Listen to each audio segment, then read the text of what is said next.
3 વર્ષના માસૂમને માથા ચહેરા પર ગોળીઓ મારી મણિપુરથી રૂવાટા ઊભા કરી દેતા અહેવાલ. મણિપુરથી રૂવાટા ઊભા કરી દેતા અહેવાલ સામે આવી રહ્યા છે. મણિપુરના જીરીબામમાં અપહરણ કરેલા પરિવારના સભ્યો સાથે કુકી આતંકવાદીઓએ હેવાનિયતથી હદ વટાવી દીધી છે.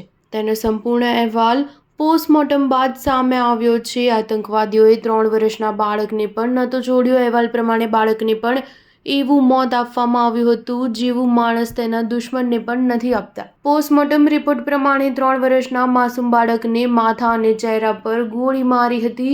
આ ઉપરાંત તેના માથામાં લોખંડના સળિયા વડે પણ પ્રહાર કરવામાં આવ્યો હતો. તાજેતરમાં જ આસામ બોર્ડર પર બરાક નદીના કિનારે 6 મૃતદેહ મળી આવ્યા હતા. આમાંથી 3 પહેલા મળી આવ્યા હતા. તેથી તેમનો ઓટોપ્સી રિપોર્ટ આવી ગયો છે. 3 વર્ષના બાળકની સાથે તેની માતા અને દાદીના મૃતદેહ મળી આવ્યા હતા.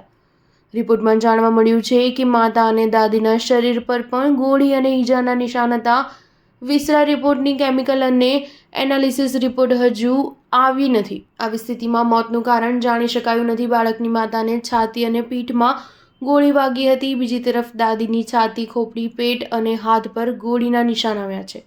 રિપોર્ટ પ્રમાણે બાળકની માતાની હત્યા 2 દિવસ પહેલા કરી દેવામાં આવી હતી. બાળકની 8 વર્ષની બહેન, 8 મહિનાના નવજાત બાળક અને માસીના ઓટોપ્સી રિપોર્ટ હજુ નથી આવ્યા. સ્ટાર ન્યૂઝ 7 હંમેશા સચ્ચાઈની સાથે.